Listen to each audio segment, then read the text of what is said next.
而家咧係 We have a quorum, and this is the appointed time. So I'll invite the administration in. Item 1 on the agenda, confirmation of minutes. Would members please confirm the minutes of the special meeting held on the 18th of January 2013, LC paper number CB bracket 1825/12-13. The Secretariat has not received any proposed amendments so far. Do I take it that the minutes are confirmed? Thank you. So minutes confirmed. Item 2, information paper issued since the last meeting. Since the last meeting, the Secretariat has issued the papers as follows. CB bracket 1648/1213 bracket 01, referral from the Public Accounts Committee on issues relating to Hong Kong Housing Authority management of commercial properties. The second paper, LC paper number CB bracket 1670/1213 bracket 01, Land Registry Statistics for February 2013, provided by the administration. Third paper, LC paper number CB bracket 1807/1213 bracket 01, Land Registry Statistics for March 2013, provided by the administration. Okay, on to the third item. Items for discussion at the next meeting. LC paper bracket CB bracket 01/826/1213 bracket 01 and LC paper CB 826/1213/02. The next meeting will be held on the 6th of May, on a Monday, 2013, 2:30 for the following two items.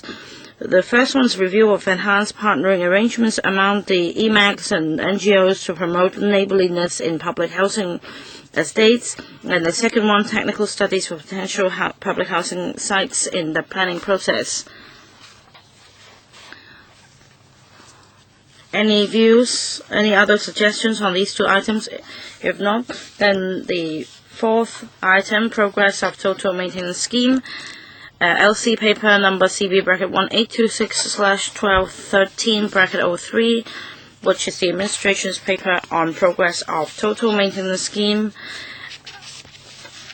and also LC paper number CB bracket 1826/1213 bracket 04, an updated background brief on total maintenance scheme prepared by the Electrical Secretariat. May I welcome from the administration the officials, and may I invite Mr. Duncan Pascott, PS for Transport and Housing, Mr. Albert Lee, Deputy Director in Housing Department, and Mr. Chan Seo Tak, Assistant Director, Housing Department, to take us through the paper. This paper, then we'd like to do a short PowerPoint to explain some of the details. The purpose is to brief members on the latest progress on the TMS, the Total Maintenance Scheme, in public rental housing units implemented by the Housing Authority. The TMS is a 5-year program which was originally launched in 2006. It adopts a 3-pronged approach to provide comprehensive repair services for tenants in all public rental housing flats. The scheme identifies maintenance problems proactively. It responds to tenants' maintenance requests promptly, and we've stepped up promotional and educational programs in support of these objectives. Under the scheme, we've recruited in-flat inspection ambassadors to provide one-stop repair services to our tenants. To maintain good communications with tenants, we've adopted a computerized system, and we have also launched hotline services. Beyond this, we've organized various promotional and educational workshops to improve stakeholders' understanding of the TMS. The first 5-year cycle of the TMS was successfully completed in March of 2011. Encouraged by the success of this first 5-year cycle, the Housing Authority has decided to turn the TMS into a regular and ongoing program. Therefore, the second 5-year cycle was launched in early 2011. We'll continue to implement the scheme professionally and explore new initiatives so as to provide innovative and customer-oriented in-flat maintenance services for our tenants. I'd now like to ask the Assistant Director Housing, S.T. Chan, to give us a short presentation to give some more details on the approach that we've adopted. Thank you, Mr. Chairman. Mr. Chen, this paper briefs members on the progress of the total maintenance scheme. Just a little bit of background information. In the past, the procedure involved was quite complicated for in-flat renovation. Upon request from the tenant, we need to engage technicians and housing managers and for contractors to be involved, and the procedure was quite complicated. And the other fact is that with aging housing population, we are experiencing a heavier workload in terms of maintenance of PRH estates, and we would like to implement a systematic arrangement. The Housing Authority is of the view that maintenance service is a form of works, is also a form of service. In 2006, the HA launched a 5-year total maintenance scheme program to proactively inspect the in-flat conditions and to provide comprehensive repair services to estates aged 10 years or above. And there are a number of inspection items, including ceiling, wall, and flooring, etc. And common problems have been dealt with under the scheme. We take a 3-pronged approach, and that is we identify maintenance problems proactively, responding promptly to tenants' requests, and enhancing both promotion and educational programs.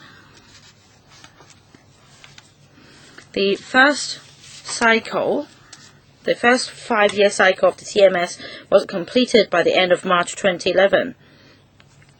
We covered 177 estates where we provided inspection and repair services, and that included around 600,000 PIH units. And we issued 344,000 or so works orders. We received close to 1,000 commendation letters, which showed a positive response, and the satisfactory rate stood at 80%. The HA, therefore, would like to regularize this TMS, and the second 5-year cycle was launched in early 2011. As in January 2013, the program has been successfully rolled out in 58 estates, among which inspection and repair services for 31 estates involving 88,000 flats and 40,000 plus works orders were satisfactorily completed. And in comparison to the first cycle, less follow-up orders for repair works are required, and we are meeting our schedule, and we are going to recruit more in-flat inspection ambassadors to conduct in-flat inspections, arrange one-stop repair service, so on and so forth. And we will also, via the personal digital assistant, issue works orders for more complicated problems. And we would like to take this opportunity to roll out the educational initiative so that the tenants would also understand more about the maintenance of a flat, and we can also provide more job opportunities by recruiting IIAs. And we have a maintenance history database, and we have enhanced this computer system to allow appointment service and follow-up service. We hope that through the setting up of this maintenance history database, we can conduct research and analysis as well as to facilitate future repair programs. We also have a hotline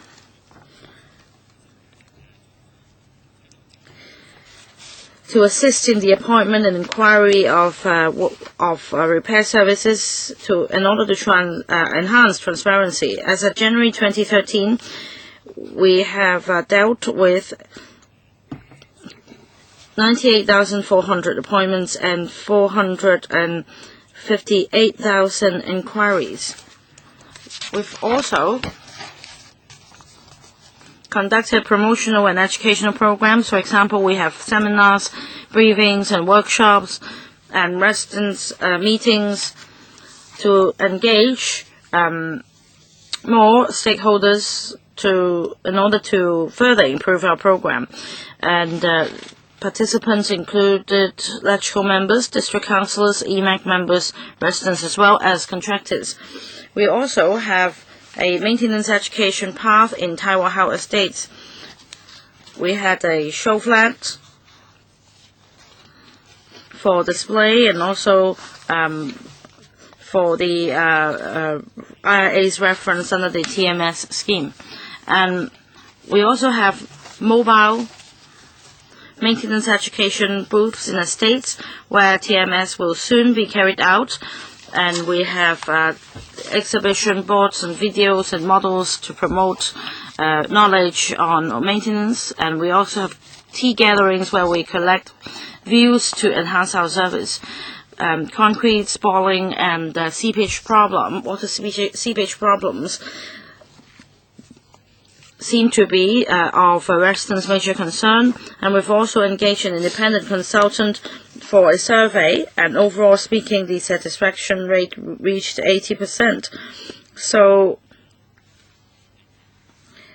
I can say that since the implementation of TMS, it has been well received by residents, and through the provision of one-stop service, we could promptly respond to problems and requests, and we will also enhance the transparency and also minimize nuisance to residents.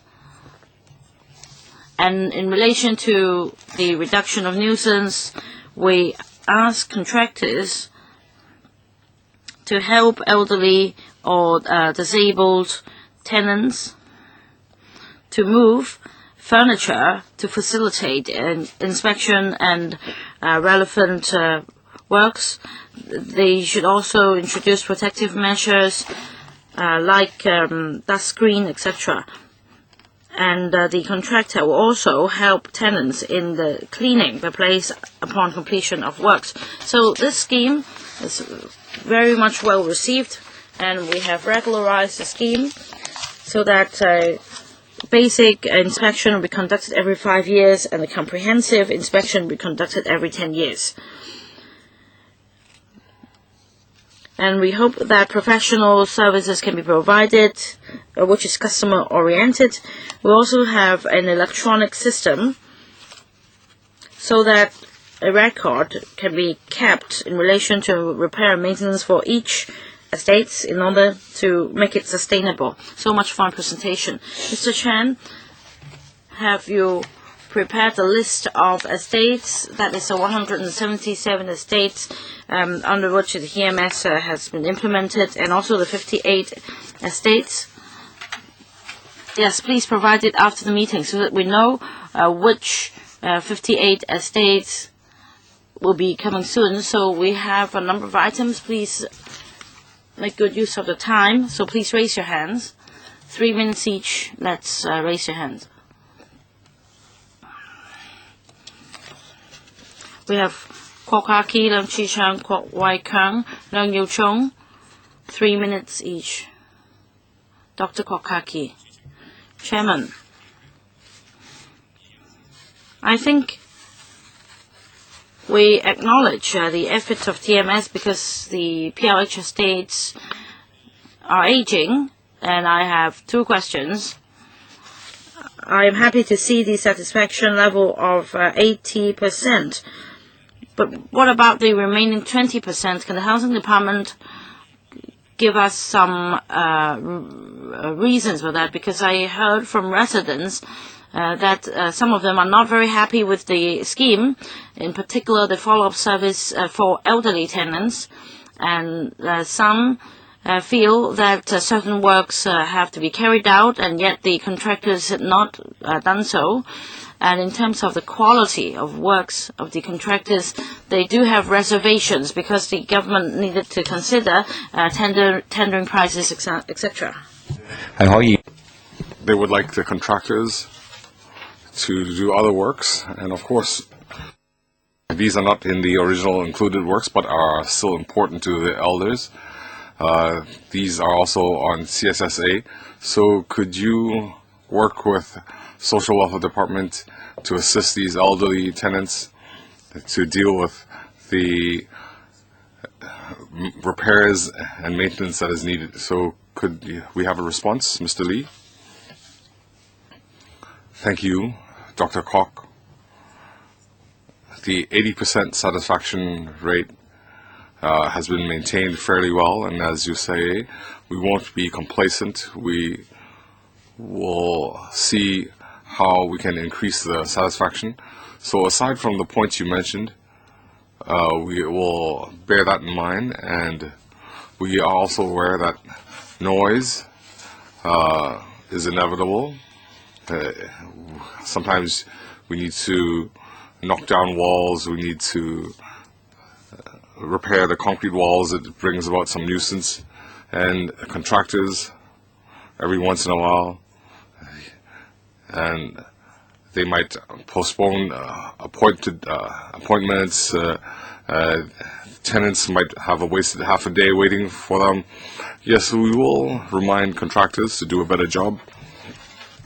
Regarding your second question, some elderly tenants, if they need maintenance and repairs, yes, we are trying to provide a one-stop service. Sometimes it's not natural wear and tear. We will fix it up first, and we'll follow up with payment later. But we emphasize it is a service. It's not an issue of who's paying and how that will affect the service. If necessary, we will contact the tenants to see if we can do the work first, and perhaps payment can be made by Social Welfare Department. So in the plan right now, could we include Social Welfare Department participation? As Mr. Lee said, do we have to wait till the problems arise first? No, well, currently we don't have such an arrangement. The works are very complex. If we have to visit household by household and have a social welfare representative, it's not feasible. We will do the works first and follow up later. The TMS gives tenants the impression that building maintenance is being followed up properly.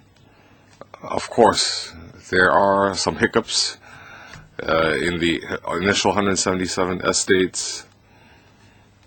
Some tenants felt there was some inconvenience.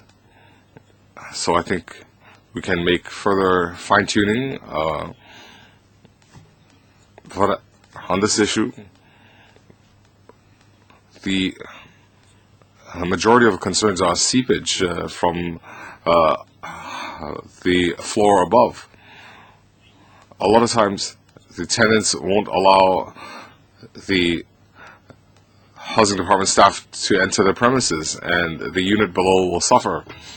It seems that the housing department doesn't have any way to deal with that. So I'd like to hear, how do you deal with the seepage problem? Mr. Lee? Thank you. Mr. Leung is familiar with our situation and the situation in the estates. Seepage is a very common problem. In our first phase, seepage made up the top 3-4 issues in our repair schedule. But I'm happy to report that in phase 2, up till now, seepage has been reduced significantly. In our first cycle, we had 15% of works relating to seepage, and now it's about 7%. So we hope that in each cycle, even though buildings are aging, but in the long run, we hope that the situation can improve. And your question about whether how do we deal with units that seepage, and if tenants don't allow us in, they will get demerit points, and they might be evicted if they don't cooperate. We also have a lot of gates in Tinsoi that are hard to repair. So in the TMS, will you deal with the Tinsoi estates to replace those metal gates? And the whole idea of TMS is that we'll fix what can be done, and if it works, if after the repairs the Tinsoi the contractor is not available, is not in business anymore, you don't even have spare parts, how do you repair that? Well, if we can't repair, we'll have to replace it. Mr. Kwok-hing. The TMS should be followed up. Well, but first of all, in the first phase, where we have 340,000 cases, how many involved structural issues? Concrete spalling, or we mentioned seepage and so on. So, do you have any performance indicators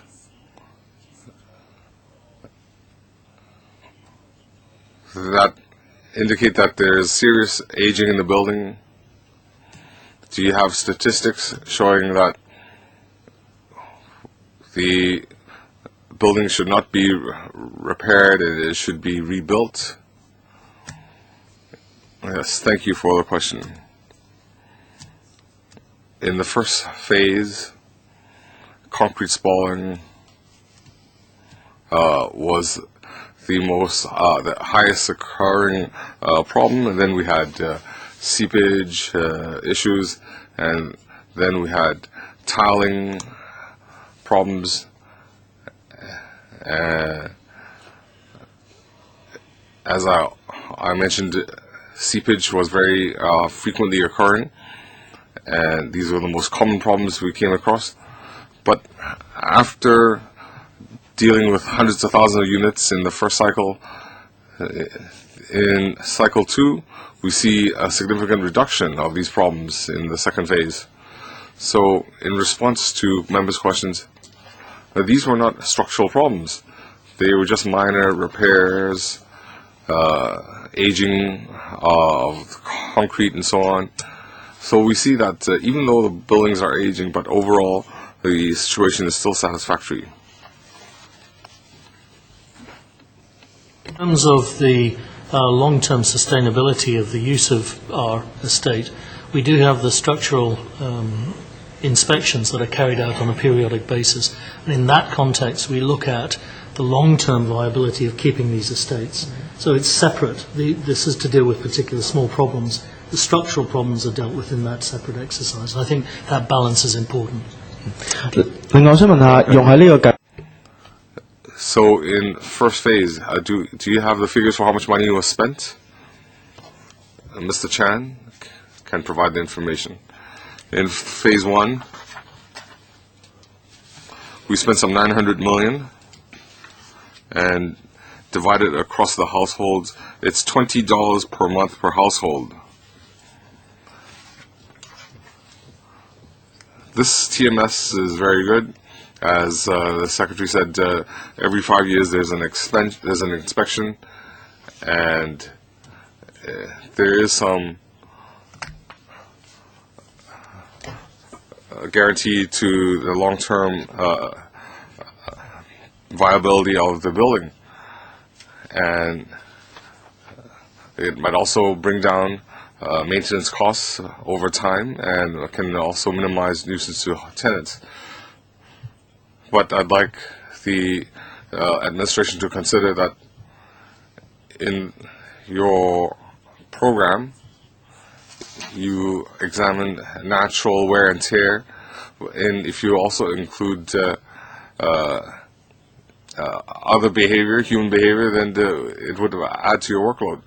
Well, we have a lot of man-made damage, and this will add up over time. For example, let's say they've done a painting job, and because of humidity, the paint will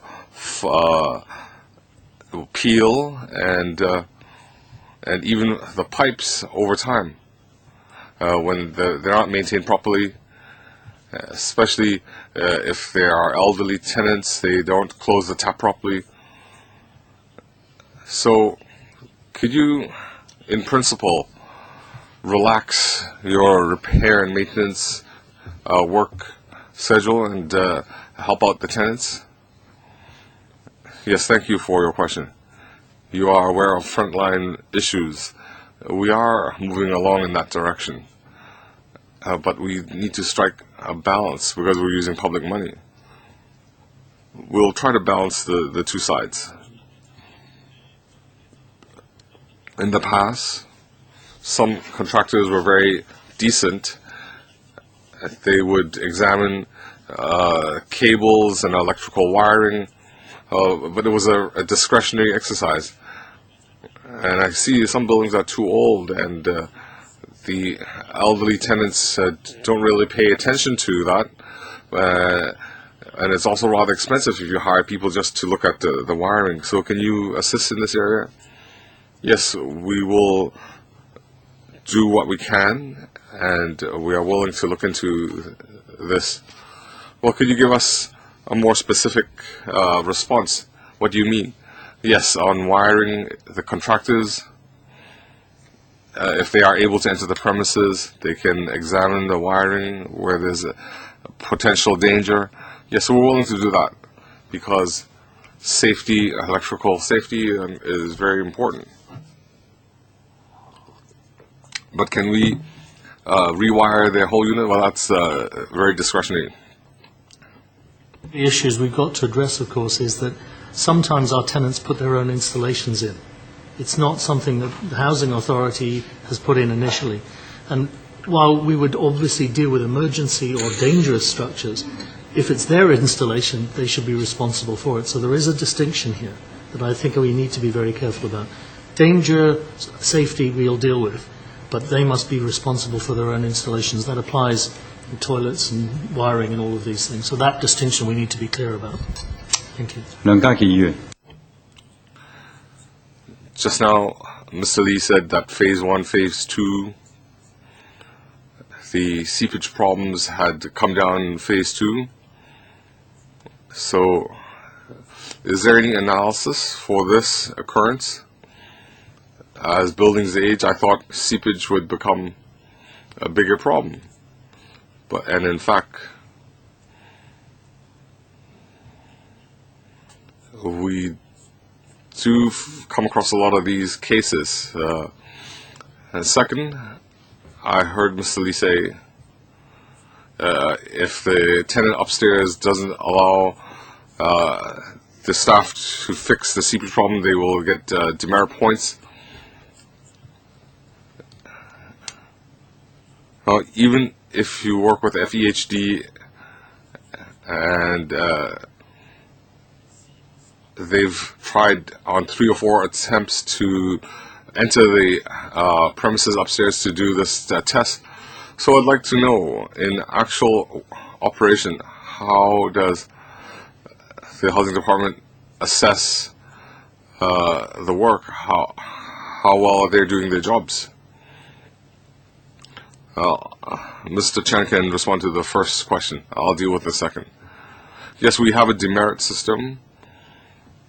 It will force the upstairs tenant to allow us into the premises to do the work. But seepage is a very complicated issue. Just entering the premises doesn't mean that you can find the source. We have to do a lot of tests. There's seepage, and it makes it even harder for a second attempt to enter the premises upstairs. it's not that we don't have a vehicle, but it's a very complicated engineering task. So Chan. Well, we covered the point about the seepage problem coming down between the first and second cycle, and the housing department attaches great importance to this matter because it's really a great nuisance. So every month we would ask the district units to report the seepage cases and how long these cases have been dragging on, and whether the merit points should be awarded, because seepage is quite complex. You may not resolve the problem in one go. So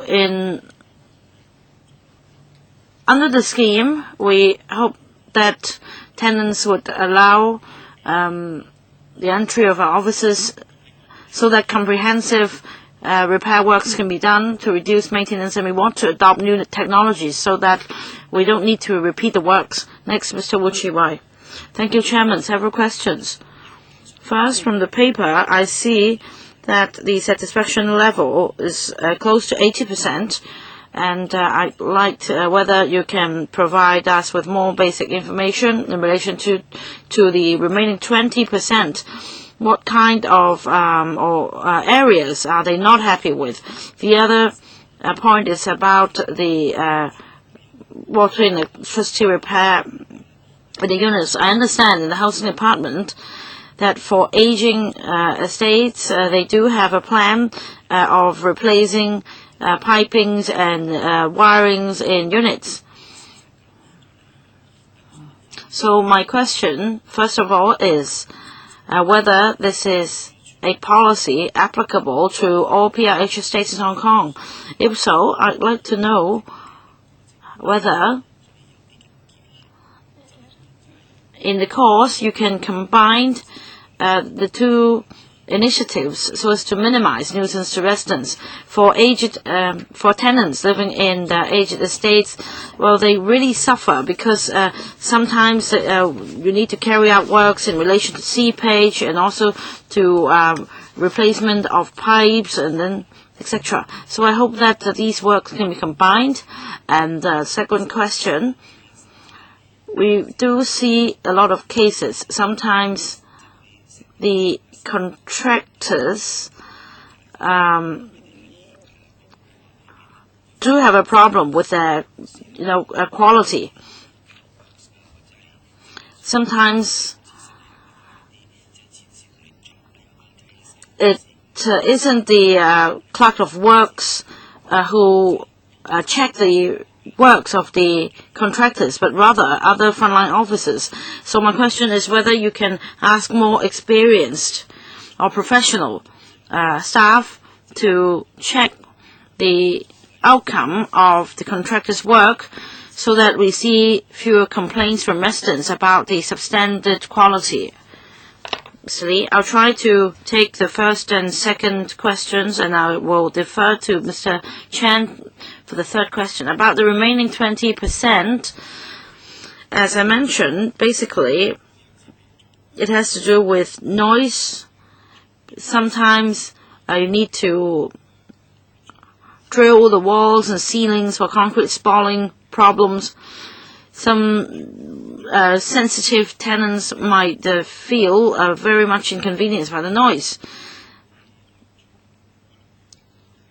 Now, some contractors might have made appointments with tenants, but for some reasons they didn't show up. And we will pay attention to these matters about the satisfaction level of 80%. We will not be complacent. We will continue to head in this direction to try to boost the satisfaction level by continuous improvement. For those who are not happy with the works, maybe it's not due to natural wear and tear, and maybe it's due to the bill that they received after the works. Now, about water seepage, we understand the problem for aged estates. So to reply to your question, it's a standard program. On a regular basis, we replace aged pipings, and we also carry out rewiring of units, both inside and outside units, as to whether the cycle can be synchronized, etc., etc. It's not against our policy. We also head in this direction. But the fact is, the tender and workers involved for the piping works and wiring works are different. But that's not our major obstacle. We also want to reduce or minimize nuisance costs to residents. I'll defer to Mr. Chan to take the question about contractors. Before I talk about contractors, I'd like to supplement about the remaining 20%. It's not the case that they are not satisfactory with the work. They might be neutral or might not have expressed satisfaction.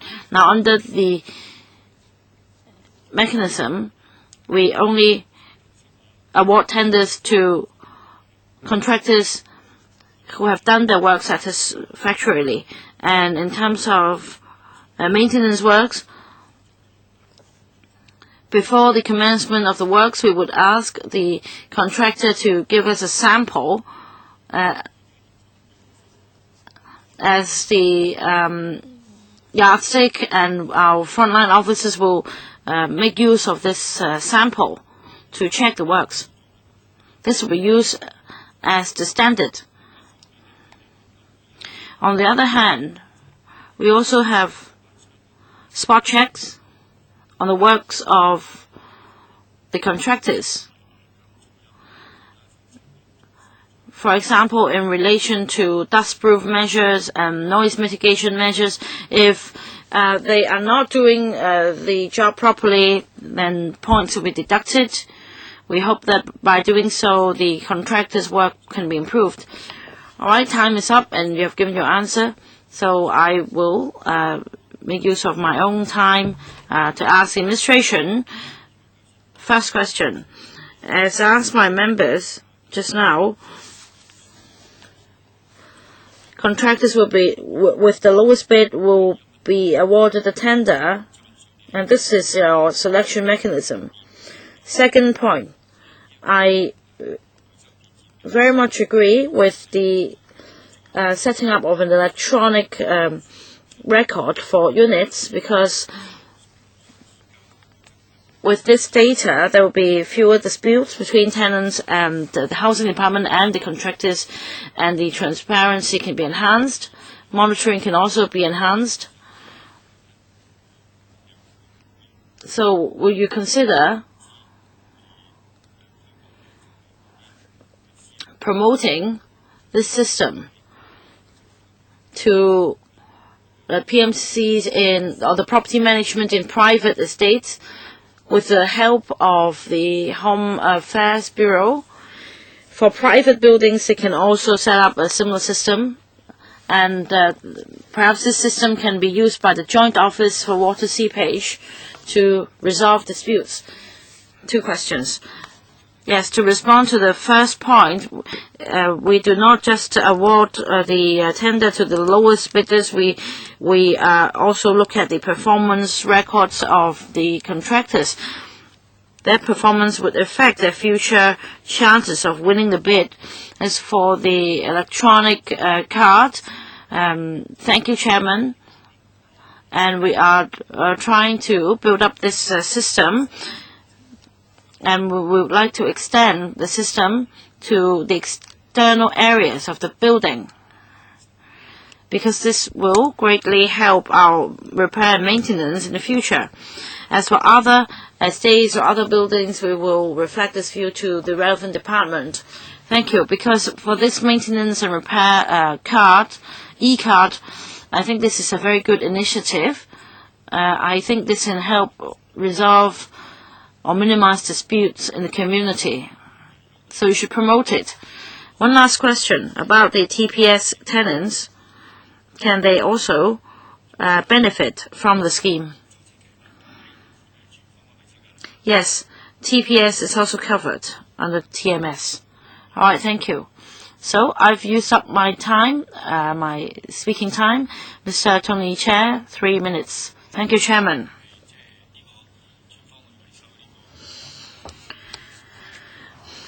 Now, it's said that the total maintenance scheme is well received.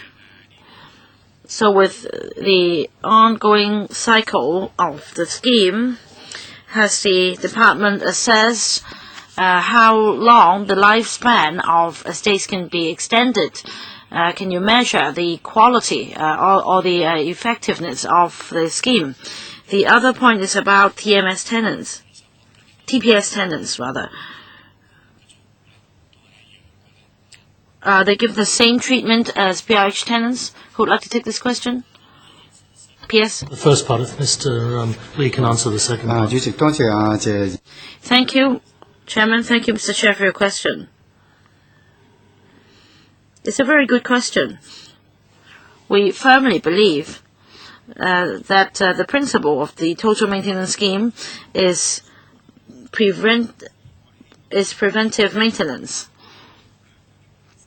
Preventive maintenance should be carried out before we see problems, because if once the problem occurs, it will create a great nuisance to residents. We have a 5-year cycle, and we have a comprehensive maintenance every 10 years. As for how the lifespan of buildings can be extended, we believe that the lifespan can be as long as 50 or 60 years. We don't just rely on this TMS. We also have a structural inspection program for estates with 40 years of age, and we see whether the estates can be more sustainable under the schemes. I believe so. A decision on whether or not to retain an estate isn't just based on the structural condition. Since 2012, we've had two other criterion. The first criterion is, do we have an opportunity to get a development gain if we redevelop the site? So, for example, if we redevelop the site and we can only get the same number of units, that's a consideration. But if we can increase it by 10% or 15%, that's a consideration. The third criterion, which is actually in many ways the most important, is do we have sufficient decanting accommodation for those people, our tenants in that estate, within the area or even within that estate? Because clearly if we can't move people within the close area, then it's very difficult to persuade them to move for, say, Mong Kok out to Tuen Mun or someplace. So those are the three criteria. So the structural stability is one, but there are two other criteria. The second point I'd like to make is on TPS estates, the total maintenance scheme applies to our tenants. It doesn't apply to owners, and it only applies within the flats themselves.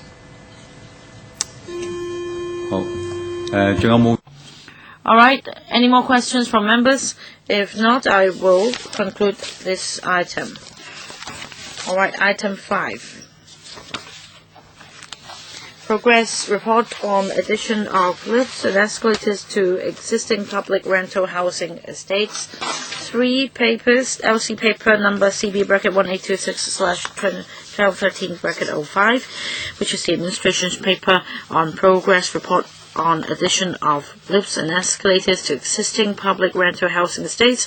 The second paper, CB bracket 1826/1213 bracket 06, which is an updated background brief on progress of addition of lifts and escalators in housing authorities' existing public housing estates, prepared by the Electrical Secretariat. And the third paper, CB bracket 1846/1213 bracket 01, submission from the Democratic Party Hong Kong Island branch. Would the administration please walk us through the paper? And then I'll pass on to ST to take us through a more detailed presentation. Mr. Chairman, we'd like to brief members on the Housing Authority's programs to enhance pedestrian access in public rental housing estates, and this is to facilitate tenants requiring barrier-free access. In 2008, we launched a lift addition program in 29 estates, whereby we install lifts in external areas within the estate boundaries and at the blocks that either don't have lifts or have an inadequate supply of lifts. These lift addition projects have all been completed or will shortly be completed, but all within schedule. To continue to enhance the pedestrian access for tenants, Housing Authority has decided that the lift addition program should be a rolling program. Therefore, a new 3-year program will be implemented starting from this financial year. We will also extend the scope of the program to include the addition of lifts beside existing footbridges in light of the government's new initiative on universal accessibility, which was announced last August. Projects to be covered in the next stage of the lift addition programme will be considered against several guiding principles, including topographical factors, existing accessibility of footbridges, the social acceptability of our initiatives, and effectiveness on spending public resources. Of course, we'll also have to take into account technical feasibility, as well as the redevelopment potential of the concerned estates. And on this last point, I think I should make clear that projects will be included in the programme only when they are to take place in public rental housing estates which have no immediate redevelopment plans.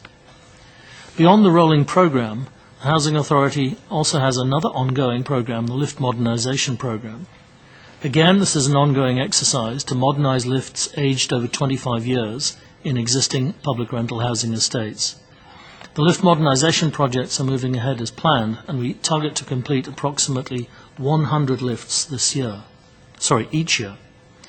I'd like to invite Mr. S.T. Chan to introduce the progress report, assess the achievements so far, and to set out what we're going to be doing going forward on these two programs. Thank you, Mr. Chairman. Okay. 多謝主席。 I will now talk about the addition of lifts and escalators in HA estates to enhance pedestrian traffic and to provide barrier-free access for the elderly and the handicapped.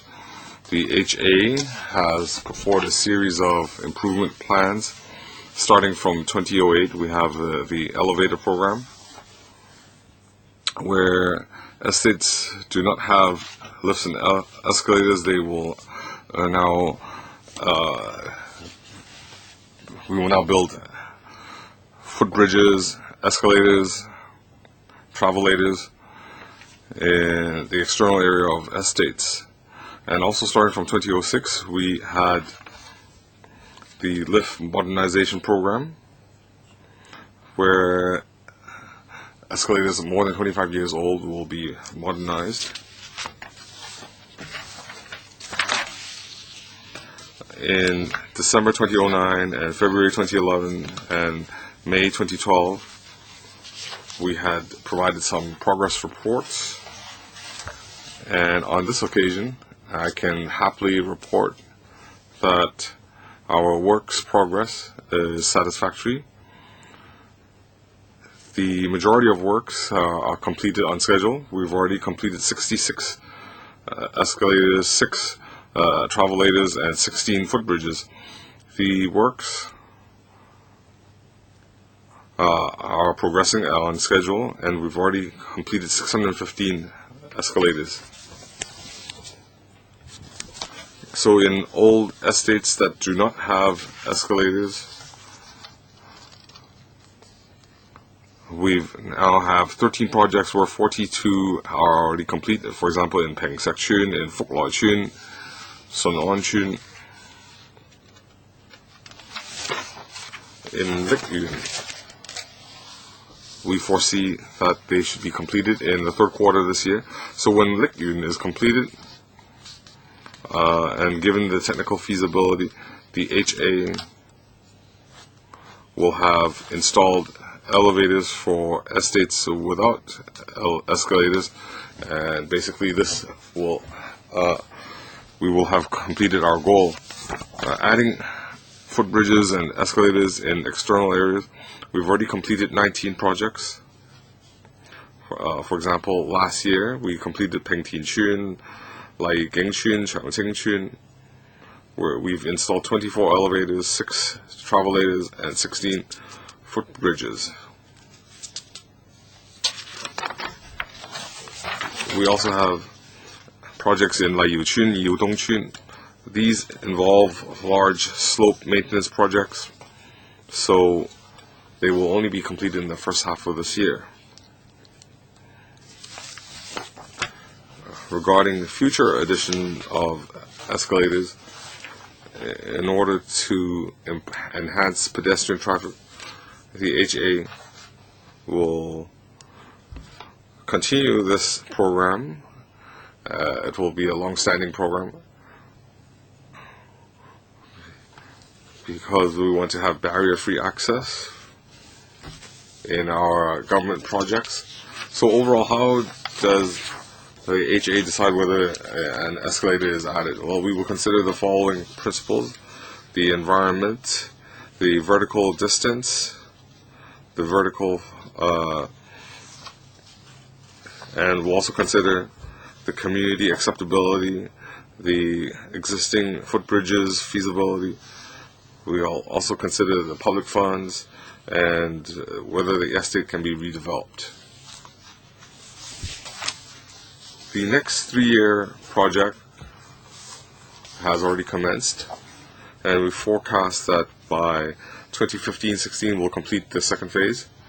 And in light of the different suggestions and principles, so we will have a technical feasibility study, and we think that the feasibility study should be completed by the second half of this year, and we can provide a list of projects, and we'll start the tendering process.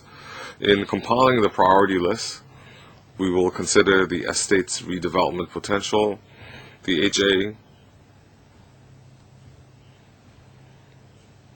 We'll also consider that if there is no redevelopment in the short term, then we'll conduct the tender exercise. We will also continue to take on board the community's views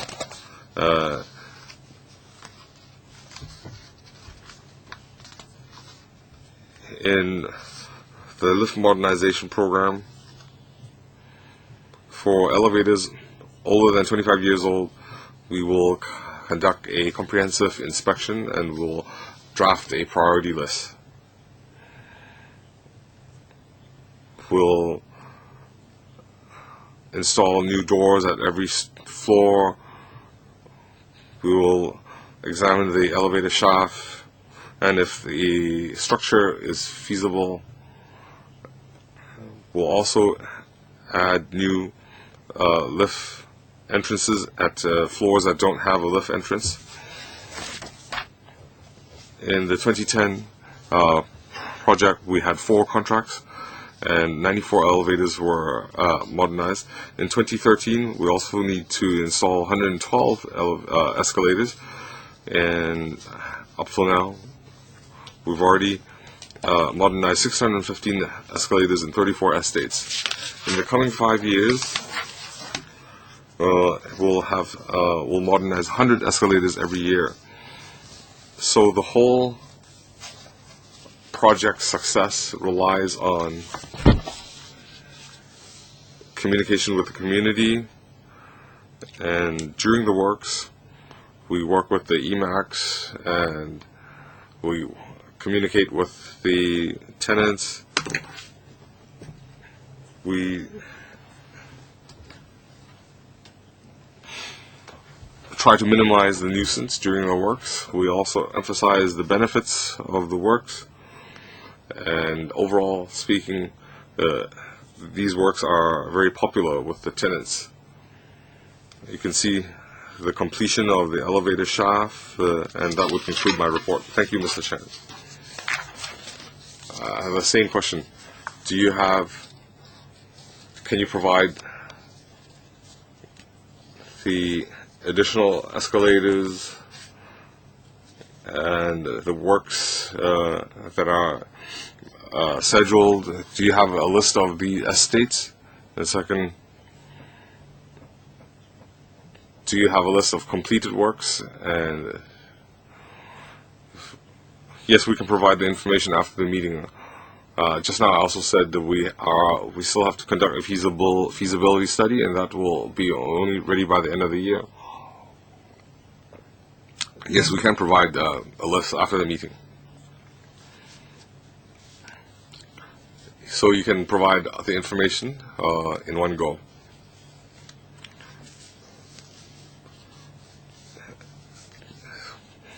Well, we need to take account of how many members want to ask questions. We have 4 members and 3 minutes apiece.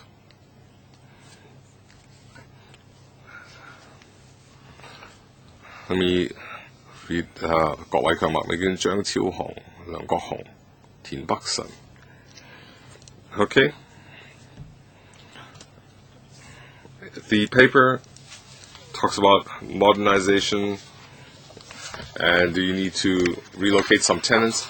Is the work smooth? Have you received any complaints? Are they satisfied with the new units they have been relocated to?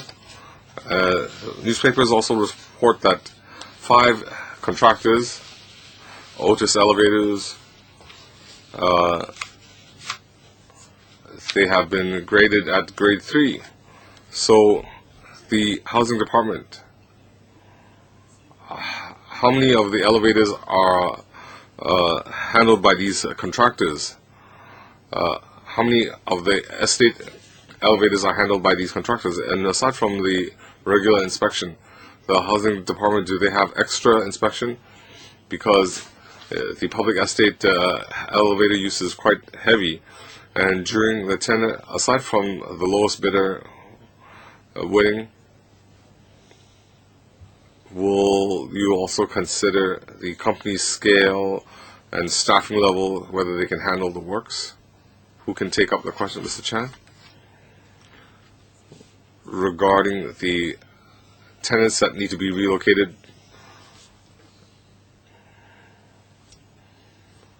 the works need the tenants' cooperation. So we do try to satisfy their requests. It seems to be working out well. And regarding elevator maintenance, just now you mentioned Otis. Otis does repair and maintain elevators under management by H Housing Department. We do require the original manufacturer to provide the repair and maintenance. Otis performance is satisfactory. It's not as bad as in the private sector. In elevator repair and maintenance, we have heavy usage in the estates, and we insist on the original manufacturer providing maintenance. So every 2 weeks we have an inspection. We have annual checks, half-yearly checks. Basically, it's more stringent than EMSD requirements. We also have our own technical staff monitoring the manufacturer's performance. Each contractor will be assessed, and if their monthly assessment figures, if they don't comply, if they don't meet our standards, we will have a meeting with the contractor. And as I said, Otis is above average in our assessment. Mak Wei Kun. Yes, we do welcome the addition of elevators, especially in older estates such as Kwok-hing.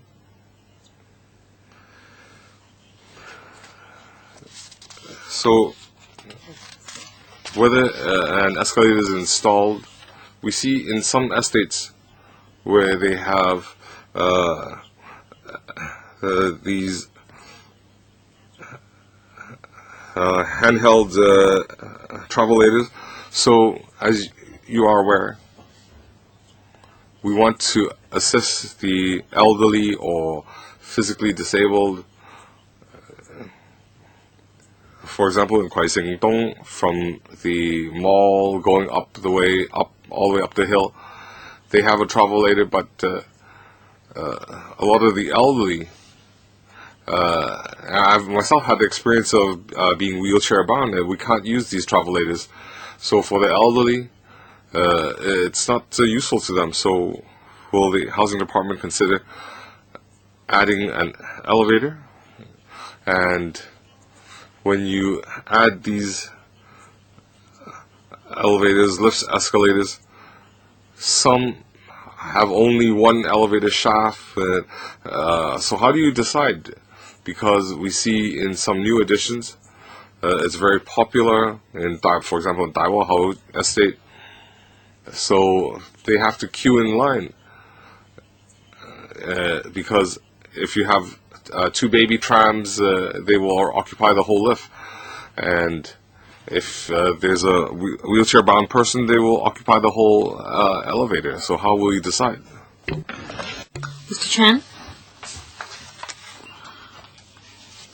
As I said just now, in considering the addition of lifts, we have a number of criteria, including the effectiveness on spending public resources, because for each lift we are talking about $10 million at least, and so we consider whether there is any large level differences and whether there are any alternative routes for pedestrians.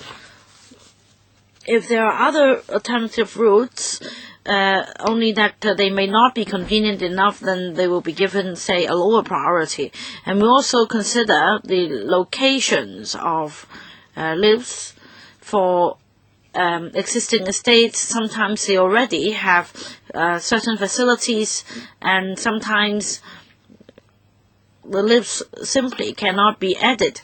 And also for estates with redevelopment plan, we will not consider implementing the LAP there.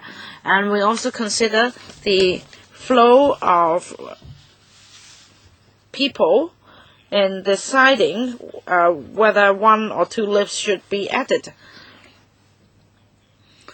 And it's basically just an estimation. Sometimes with the addition of lifts, people will be attracted to go there, and then we will impose crowd control to try to smoothen the flow of people. Okay, 3 minutes, Dr. Fernando Zhang. Now my question is, upon completion of the programs, does it mean that all units of the housing authority would be a barrier-free unit? Let's say for buildings with more than 1 story, does it mean that all is accessible by lifts? Does it mean that all units under the housing authority's management will be accessible by lifts, Mr. Chan? As I said just now, for existing estates, basically, that will be the case subject to one condition, and that is technical feasibility. For aged estates, there are constraints to the addition of lifts. So that means the answer is no. There are still floors or stories without the access of lifts. Can you give me a list? For example, model housing estates, it's quite old. We want to add a lift tower, but then it will block the fire escape, so it's not feasible. And there are also top floors of buildings because there is machined rooms on top. All right, understood.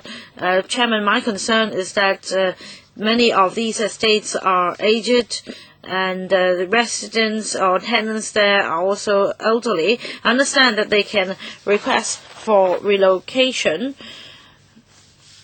I hope that things will be smooth, and the tenants' demands could be met. We hope that in modernizing the estates, the number of units without lift access could be minimized. Mr. Chan, this is also our goal, and as mentioned by the member just now, our policy is that where the story is not barrier-free, and if there is a re-provisioning request, we will try to accommodate that. All right, second question. For lift addition or lift modernization, nuisance will be caused to residents. For example, when there are already existing lifts and where the lifts are to be modernized, I hope that you will pay attention to that, because we receive complaints from tenants that during the lift modernization, the progress remains very, very slow, and you may need to face your works. But then, when modernization is underway, there will be fewer lifts available to tenants, and this is an inconvenience. And my other question is whether the Housing Department has any policy on barrier-free access. Well, please be brief. We have 3 minutes, including the question, Mr. Chen.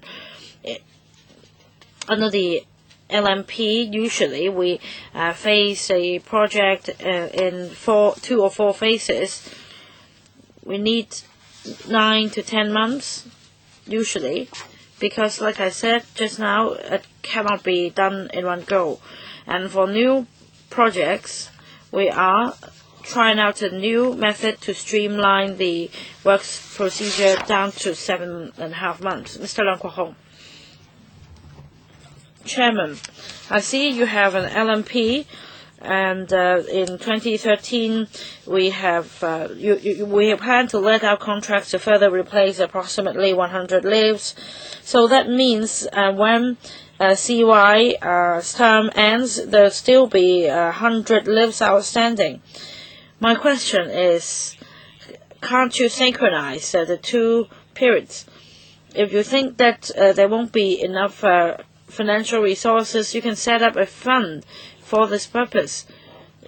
It can be a lift fund, because he should put people's demand first. Well, Otis, you don't know what grade 3 is. Grade 3 means not good.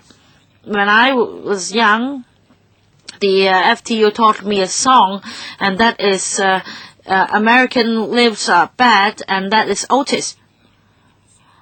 At that time, workers working for American lifts companies had to face great risks, and that was the reason how the song came by. You said that the performance of Otis is so-so, but in fact it's not the case. Can you explain to me about grade 3, because it's one of the major contractors? So my question is whether they have outsourced the work. Mr. Leung, please allow the administration time to answer. Who would like to take this question, PS? To point out that the Housing Authority funds all its own projects. We don't rely on government funds for this. It has to come out of our own resources. Accordingly, it has to be programmed. And as you've heard from other members, the reality is if we were to do everything all at once, the impact on our tenants would simply be too great. It has to be phased to make sure that it's at a reasonable pace and that people are willing to accept it. For that reason, we put a lot of effort into communicating with tenants. We look, for example, at identifying where there are people with mobility problems, if a lift isn't available, if they have wheelchairs, so that we can help them out. All right, Chairman, I don't require him to answer. There's a Euro Cup, a World Cup, and Olympic Games every 4 or 5 years.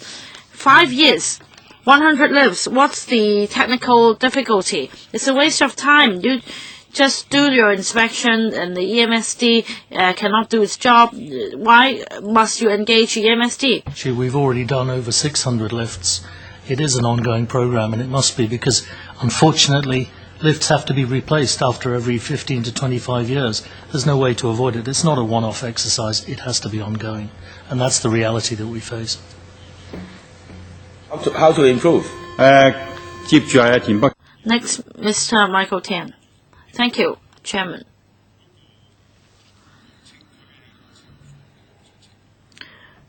I'd like to ask the Housing Department about the situation in Kwok-hing. There is a Ching Fat Court, and there's a public footbridge leading to a Link Reed Mall, and further down that's Cheung Hong Estate of the Housing Authority. And I'm talking about the footbridge in between, how it should be dealt with. For Ching Fat Court, there is no lift down to the ground floor. However, for Cheung Hong Estate, well, the mall is has been sold to Link Reed, so it's cut into half, and the footbridge in the middle is managed by Link-REIT but not owned by Link-REIT. So if the housing department, in the past, the footbridge belonged to HD, but now HD seems to be saying that it's none of their business. I asked the highways department whether it's under their purview. Again, the answer is no. So I wonder if you can answer this question.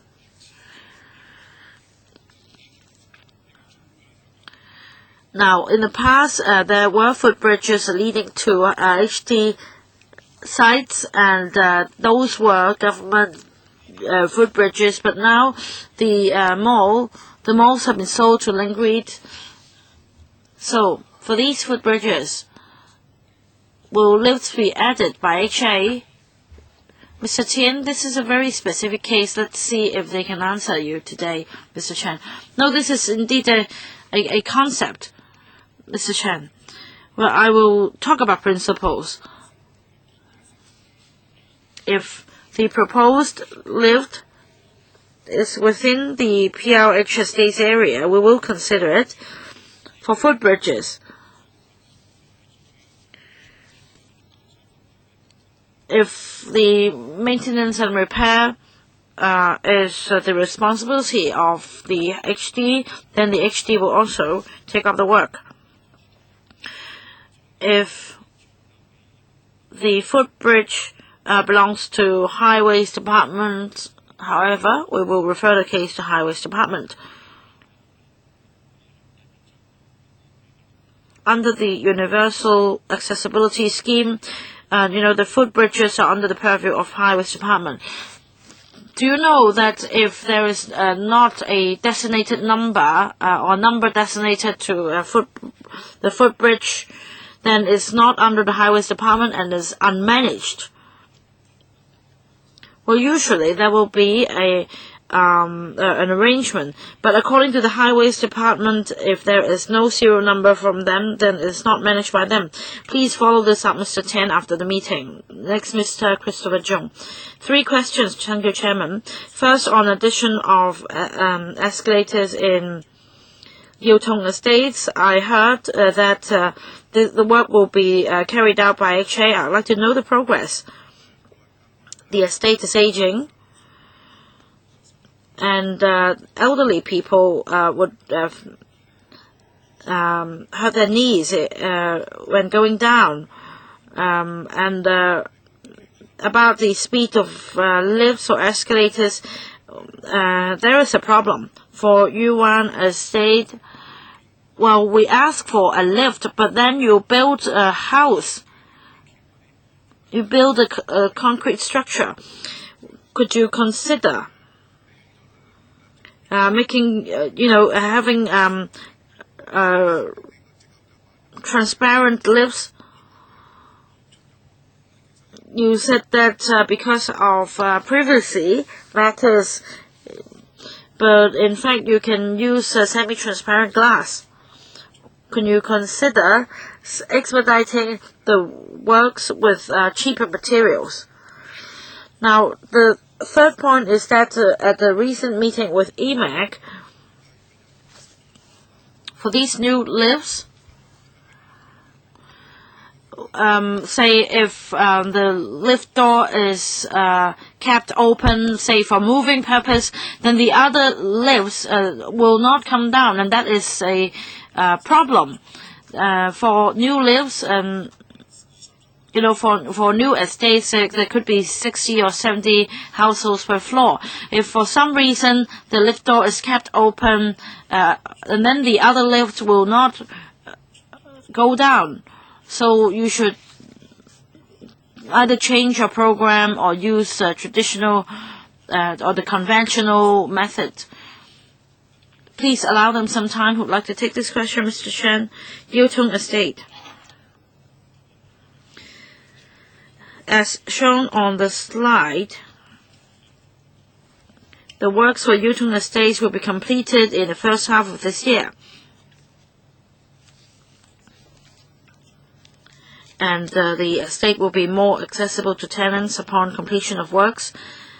As for the use of glass by Highways Department in their lifts, and the cost is quite cheap. Actually, it's exactly the opposite.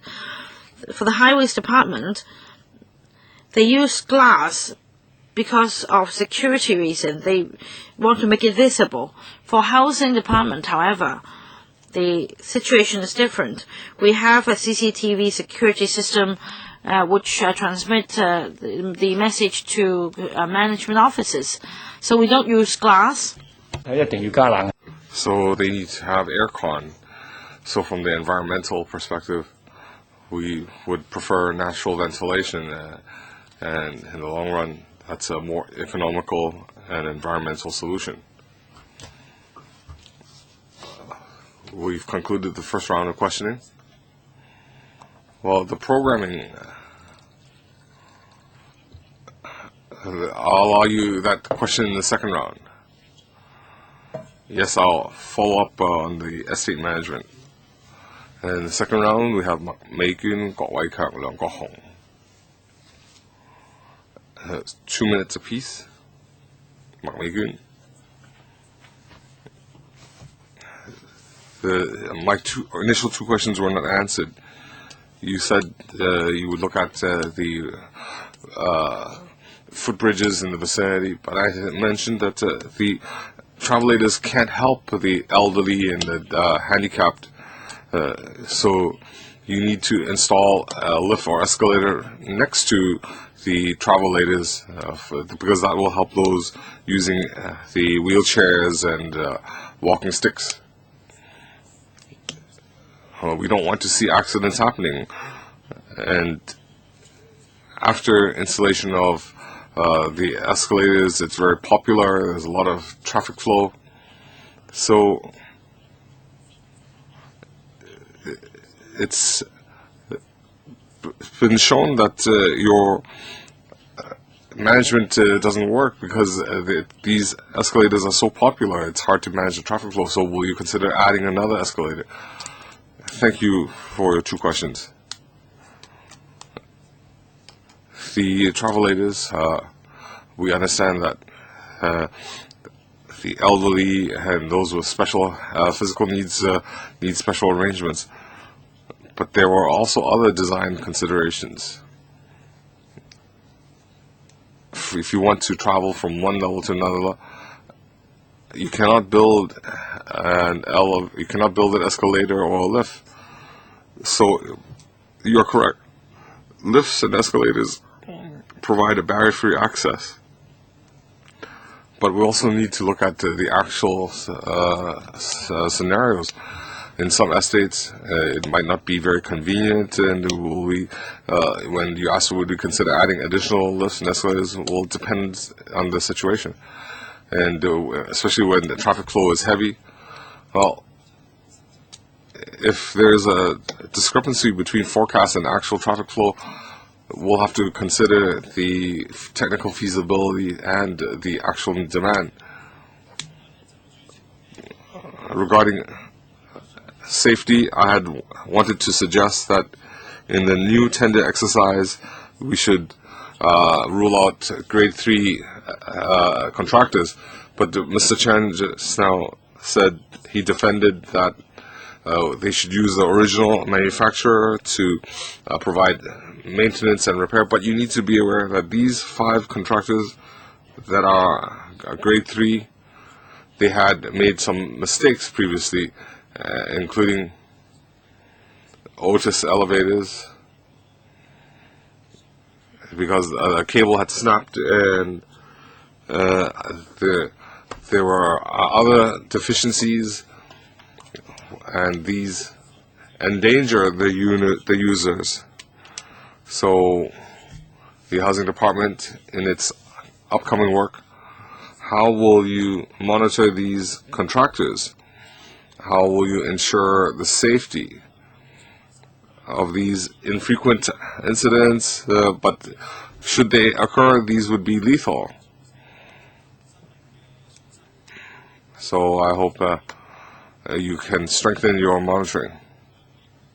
Mr. Kwok-hing.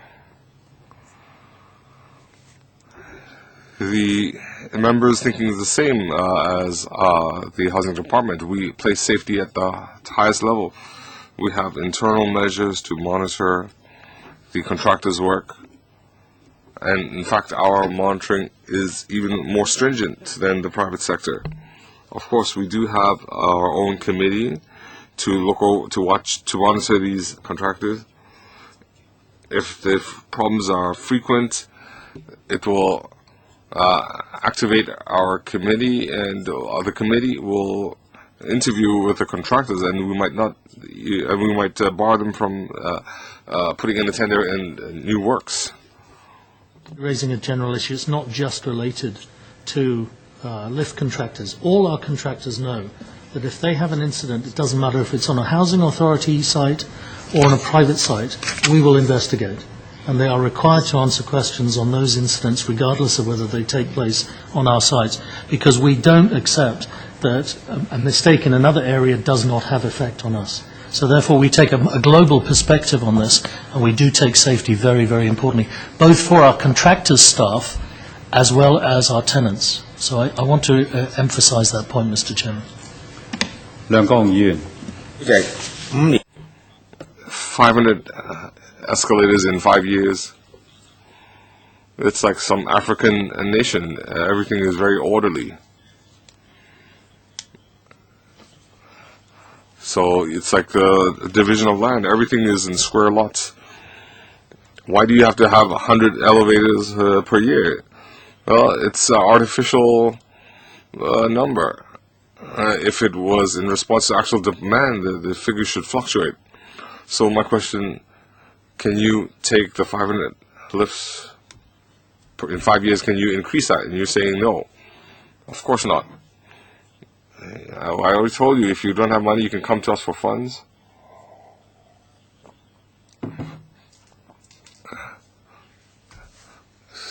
So, the grade 3 issue, you gave them the grade. It was not assigned by NGO. So when you assign this grade, you say you are you have no, but then is it because you have given Otis too many projects and you can't watch over them? You can't monitor their work quality? So if an incident occurs, what backup plan do you have? Do you have another company to take over their work? That means you have no negotiating power over notice. The 5,000 escalators in the public housing estates, you can't deal with 5,000 all at once. You have to phase the program. So we think 100 a year is a reasonable phase to deal with the 5,000. Of course, we're not going to deal with escalator lifts that are only 2 or 3 years old. We're looking at those that are nearing 25 years old. The second point on the use of individual contractors, we do have capping limits, so they can't take on too many projects at any one time, and we also review their performance on a constant basis, Mr. Chairman. 而家咧就胡志偉議員係第一次，所以胡志偉議員你有3分鐘。Mr. Wu Jiwai, first of all, could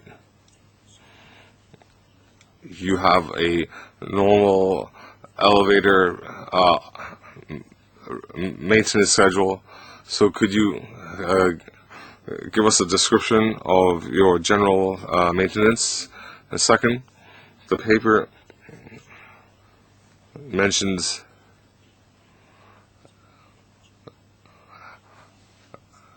adding lifts and elevators to improve pedestrian access.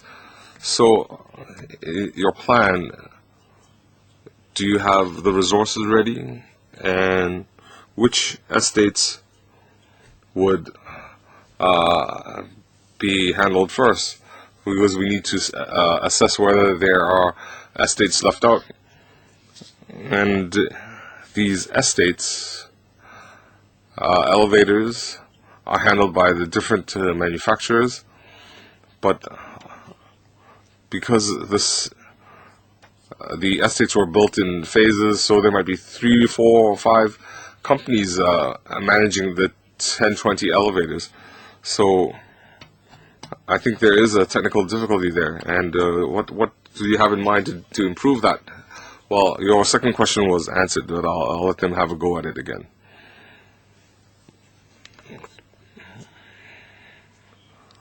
Mr. Chan? We have the elevator maintenance schedule that we can provide later. Regarding Mr. Wu has also pointed out that the estates were built in phases, and we use the original manufacturer to do the repair and maintenance to ensure that parts are available, and we'll continue with this practice. So there's no way you can have repair and maintenance conducted by one company. Yes, we need to have the original manufacturer provide the repair and maintenance. Well, I'd just like to mention that it gives people a strange impression.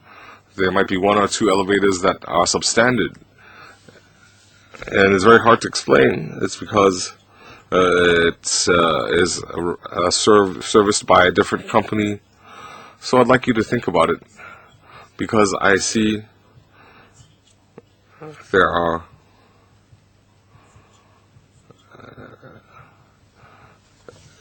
there's a lot of outsourcing, and whether this is the most suitable way to service the equipment. We will conduct a review at an appropriate time. Mr. Zhong Xugan.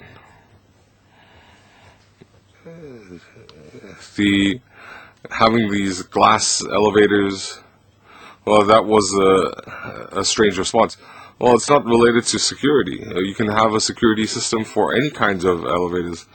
And regarding the heating problem, that's a technical issue. You can have noise-absorbing material. Well, you can also have heat-absorbing material.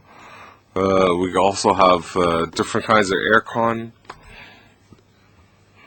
So you're saying that the EMSD, the highways and so on, they are doing a lot of environmentally unfriendly works. Well, we have a lot of...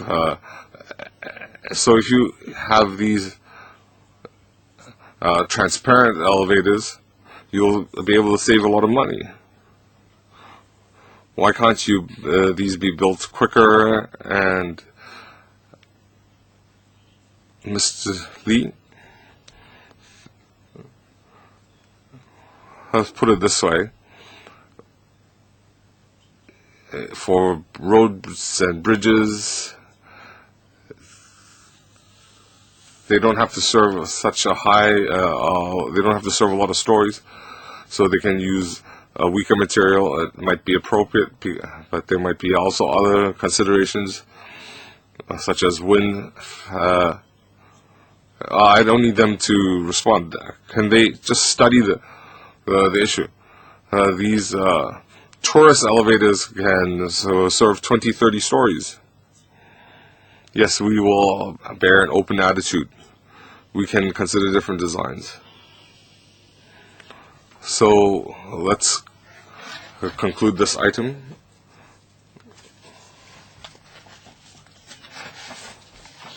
I am chairing the meeting. We're now moving into item 6. That is rent payment for public housing tenants.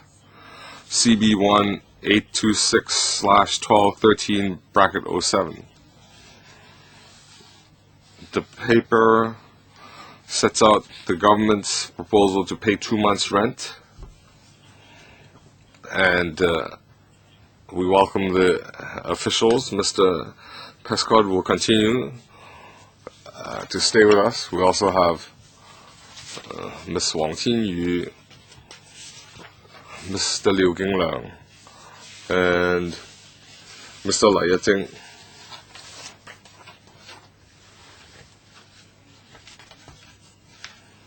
So the officials can take us through the paper.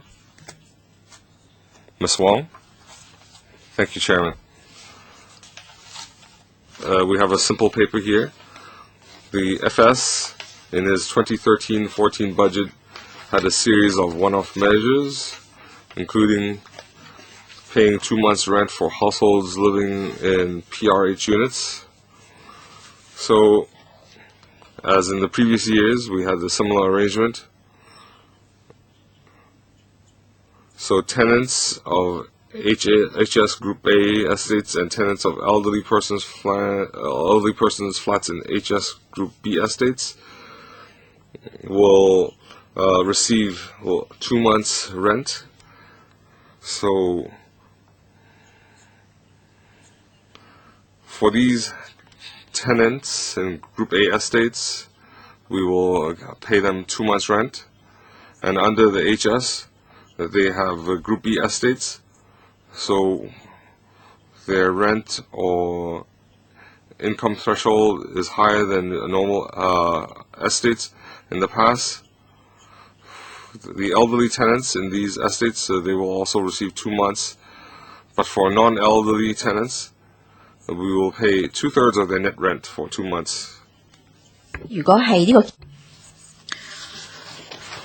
So we estimate that more than 740,000 households will benefit from the proposal, and the amount involved is $3.15 billion, and subject to members' agreement, we will be seeking funding approval from the FC, and I'm happy to take questions. Ms. Wong, can you supplement about the 3 Group B estates of housing society? Which 3 are they, and what about the age criterion for elderly tenants? This Healthy Estate North Point Phase 1 and the Chunfat Garden and Nyamate and Poshak building, and we're talking about elderly tenants of age 65 or above. Now, I'd like to remind members to declare your interest in accordance with Rule 83A of the Rules of Procedure. If you have direct or indirect pecuniary interest, you must disclose the nature of the interests, and the floor will be open for questions. 3 minutes. That's the usual rule. Any questions from members? Mr. Leung Chi-Chang. Thank you, Chairman. The government paying rent for tenants, about this proposal, will that cover CSSA recipients? I learned from some of these tenants that the 2 months rent waiver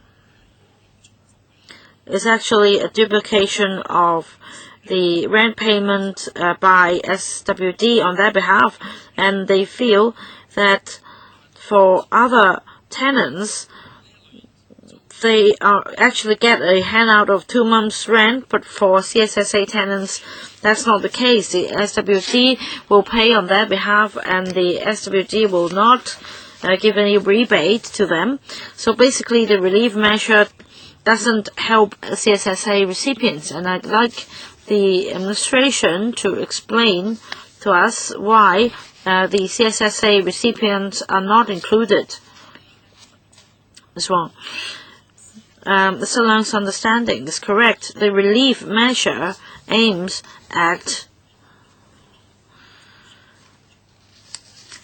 granting waiver to tenants who originally are required to pay 2 months' rent. As for CSSA recipients, under the mechanism, the SWD will pay on their behalf. So this is a one-off measure, and this is not applicable to them because all along they are not required to fork out their own money to pay rent. As for other relief measures for CSSA recipients,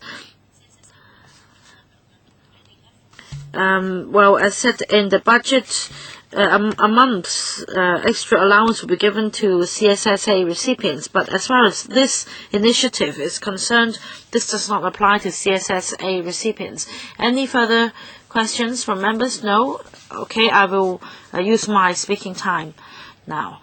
My question for the administration is, if this proposal is passed by the FC, when will this be implemented? Thank you, Chairman. We need approximately 2 months' time for preparation upon FC's approval. I can't estimate when the proposal will be approved by FC, but I estimate that 2 months' time will be necessary for preparation work, and we also need to verify the data of tenants. We need testing for the computer system, and with the FC's approval, we hope that it can be implemented in 2 months' time. So around when? Let's say if around June we can submit our proposal to FC. We hope that around August or September we'll be able to implement this rent payment initiative. Now my question is, some members have indicated their intention to filibuster in LegCo, and they have proposed hundreds of amendments, and it's estimated that there will be filibustering throughout May.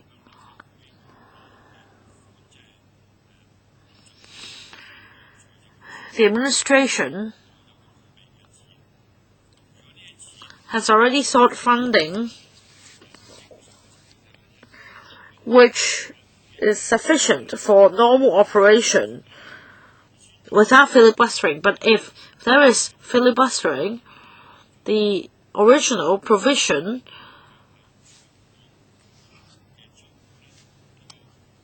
doesn't include this rent payment for PH tenants. And as a result, with filibustering, this initiative will have to be delayed. It cannot be implemented around August or September. And does the administration have any measure in remedying the situation? Cannot submit our request to the Finance Committee until after the appropriation bill is approved. But obviously our intention is to submit that as soon as we can after the appropriation bill has been passed. Without approval from Finance Committee, I'm afraid this measure will be held in abeyance. It's as simple as that. There's no way to avoid that. My question is,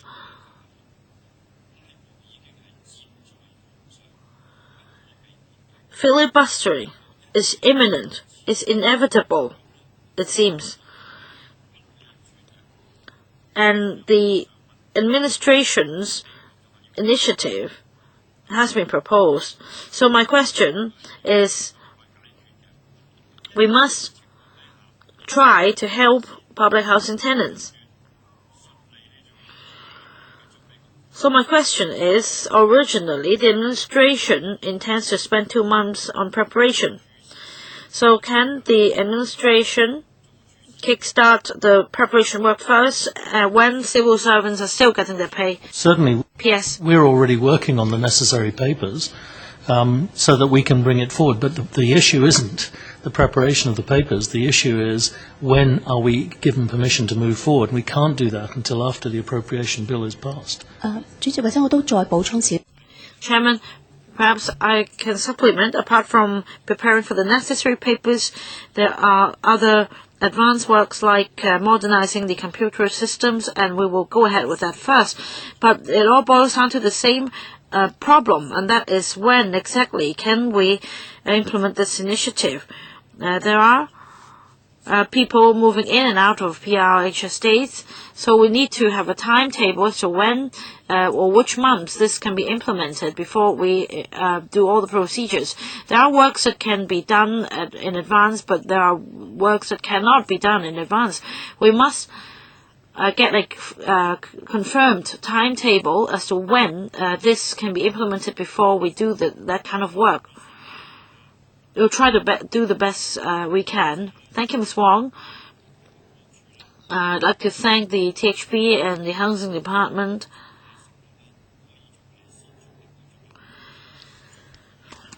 for carrying out the work in advance, the necessary work in advance, but I'd like to publicly urge members without political affiliation to oppose filibustering, because you should put the interests of PRH tenants first. The filibustering procedure should not be abused, and people's livelihood should not be affected. So much for me. Next, Mr. Michael Tian, you have 3 minutes. Questions and answers inclusive. Okay.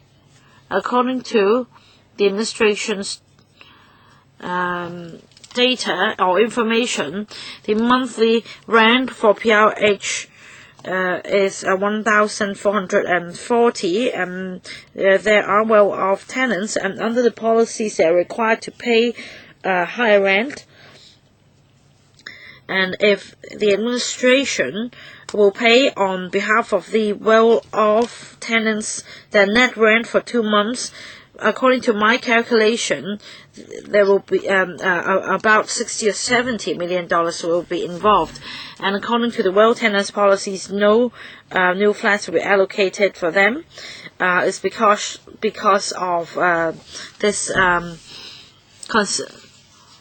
consideration that they'll be allowed to stay, and the net rent will involve $60 or $70 million. So what is the justification?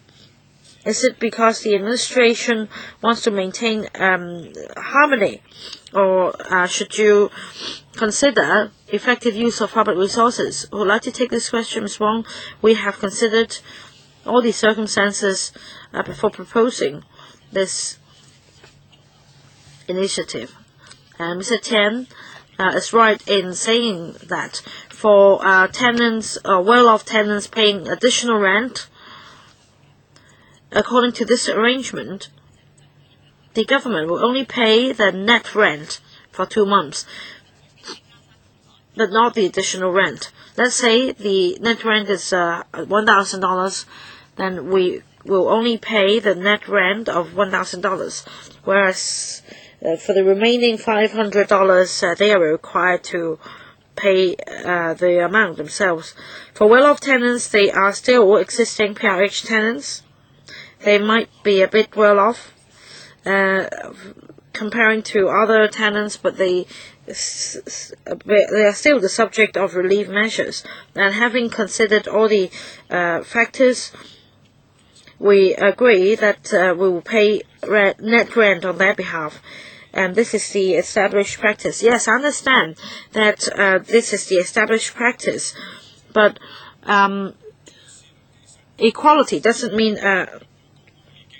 that is equitable. And you all know that for private tenants, well, they are really struggling, and for well-off tenants, if they go out to the private sector, they won't get a flat with this additional rent. Do you have to push it this far to cover these well-off tenants as well? I think that the government should review their policy. Any response? Well, briefly, they might be paying additional rent, so comparing to ordinary PRH tenants, they might be better off, but they are still regarded as sort of low-income earners.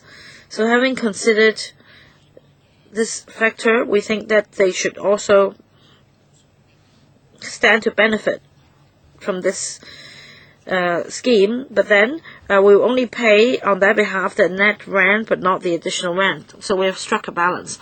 Any other questions from members? No?